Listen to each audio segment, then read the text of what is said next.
Hi guys, long time no speak as usual. Today's video is going to be about calling yourself out on your own bullshit, which from now will be abbreviated to BS. Sorry mum if you're watching. Calling yourself out on your own BS. I guess the three cornerstones to the discussion that we're going to be having today, or I'm going to be having today, is calling yourself out on your own BS, which is basically just getting really real with yourself, being really honest with yourself. This is kind of the glue that holds the whole discussion together.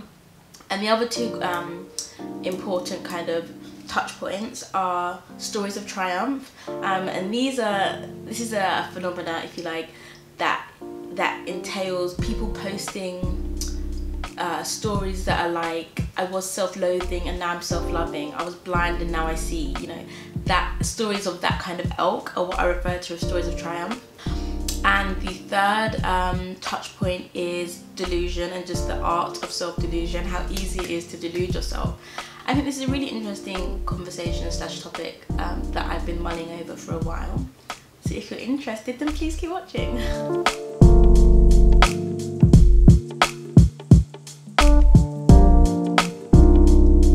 Okay, so the first kind of thing I want to start with the stories of triumph.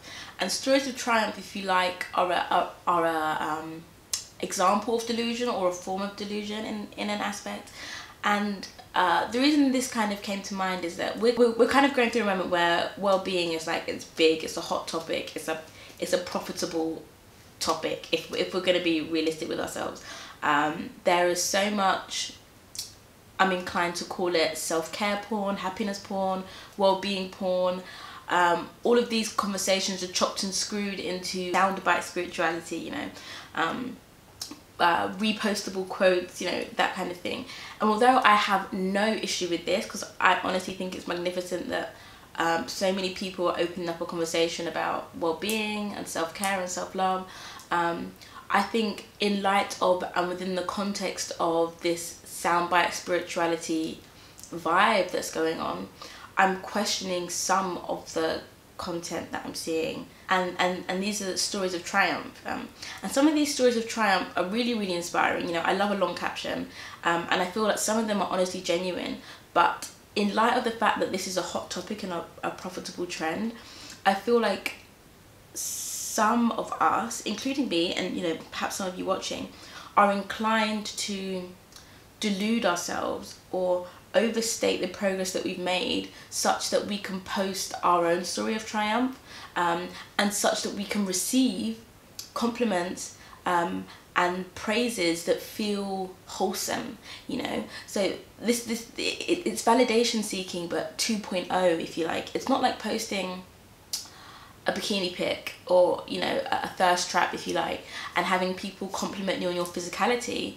You're posting a story of triumph, something that you overcome, and in return people are going to be praising you on your mind, on your strength, on your resilience, on your inner beauty, and everybody wants to be perceived as cultured and intelligent and wholesome and woke and conscious, and as a result we're more inclined to post these stories so that we can get the reassurance that we are in fact woke, we are in fact intelligent, we are in fact cultured, and conscious, and not superficial, And I think very few people would admit this. They would admit that the stories of triumph that they post on social media are in fact to be perceived a certain way, and are in fact to seek compliments of character as opposed to compliments of physicality. And getting real with yourself about these kind of things is kind of what I refer to when I say calling yourself out on your own BS. And that's kind of like a running thread through this whole conversation, just getting really real with yourself about your motivations. And if I think about myself, a couple of years ago, for example, I posted a few pictures, skin confidence pictures, right? If you asked me why I posted those pictures 2 years ago, I would have strung you something along the lines of, I just wanted to share, I wanted to help people, I wanted to show that, not everything is perfect according to Instagram, something along those lines. And really that's just high-key BS, okay? Like, it's not that helping people wasn't a wonderful and a fulfilling byproduct of those posts or those kind of posts, But if I'm to be really honest with myself, I was helping myself. I wasn't helping other people. I wanted to feel better about my skin. You know, to say that the sole intention was to help people would be a lie. That was in essence a story of triumph, right? And I think we kind of need to recognize that it's not the self-love Olympics. Like, it's all right. You should be at peace with the current place that you're at, with your stage of development. It's okay if you don't feel comfortable to post your flaws online. And I think it's also important to recognize that the ability to post your flaws online is not synonymous or cannot be equated with having overcome it and accepted it in reality. Don't trick yourself, you know, don't delude yourself into thinking that you have done the work because you now feel comfortable enough to post something online. And interestingly, you know, I actually want to call myself out on my own BS with regards to this whole conversation slightly, because earlier in the video I refer to the proliferation of this well-being content as soundbite spirituality. You know, I called it happiness porn or well-being porn. I'm calling it that almost because I must have some subconscious reservations about my content being lumped with that content. In my mind, I don't want to be lumped with content that I perceive to be gimmicky or I perceive to be soundbite, which in turn is suggesting that I feel that my content is in some sense superior to that content because I'm in essence judging it, you know. I'm suggesting that my understanding and my articulation of self-love and self-understanding is somewhat superior to that, you know. So arguably this whole conversation is rooted from a place of like ego, you know, which I don't like to think about. Like, it makes me uncomfortable because on a conscious level that's not what it is, you know, but on a subconscious level arguably that might be what motivated that thought process. And it's this kind of thing, this kind of thing, you know, calling yourself out on things that feel uncomfortable, calling yourself out on things that don't sit with your perception of yourself. Arguably anyone with a social media account has the tendency to pay lip service to concepts that are revered without actually doing the work in real life. And this disparity between word and action, you know, saying one thing and doing another, arguably I feel has been taught to us to be okay. Because if you think about it, you know, our parents used to say to us, do as I say, not as I do. How does that make sense? Like, how does that make sense? You know, as a parents, and I'm talking to all parents worldwide right now, we teach our children, don't lie, don't be secretive, be honest, tell the truth. And then when we ask them something or when we question one of their behaviors, they say, do as I say, not as I do. And what makes that even more problematic is that in some sense, as a child, you might perceive that as a mark of adulthood. You know, once you become an adult, once you become old enough, you get the privilege to be able to say one thing and do another, which is super messed up.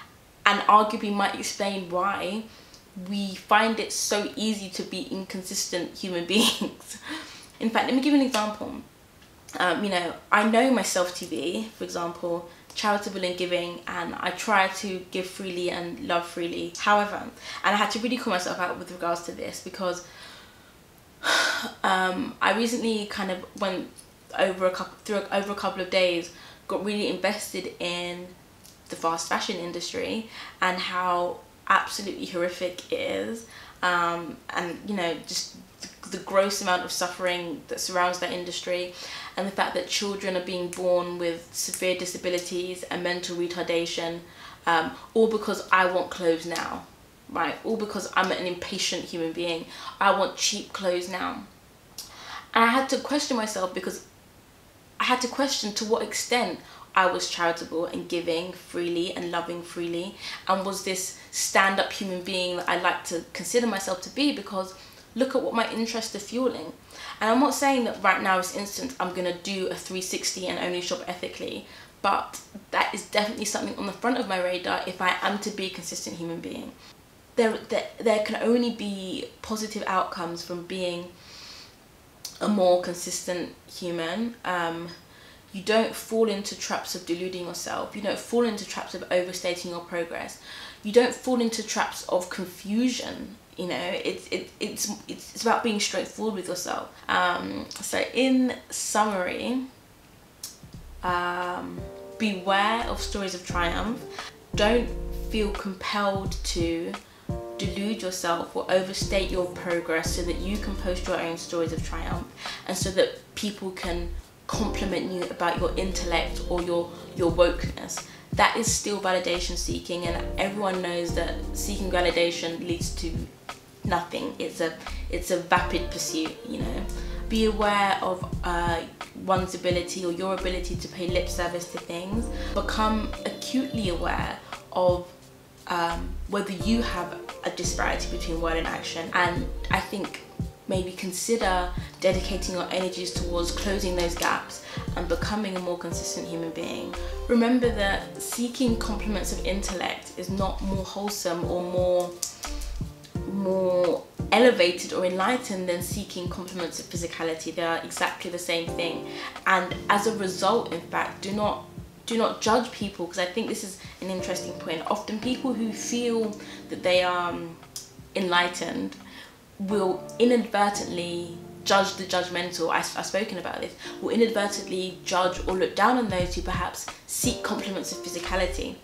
But here's the thing, check yourself, because you could still be seeking compliments about intellect, and that is no better or no superior than someone who is seeking compliments about their body. Thank you so much for watching. As always, please leave me video requests and maybe I'll get around to it in like 2018.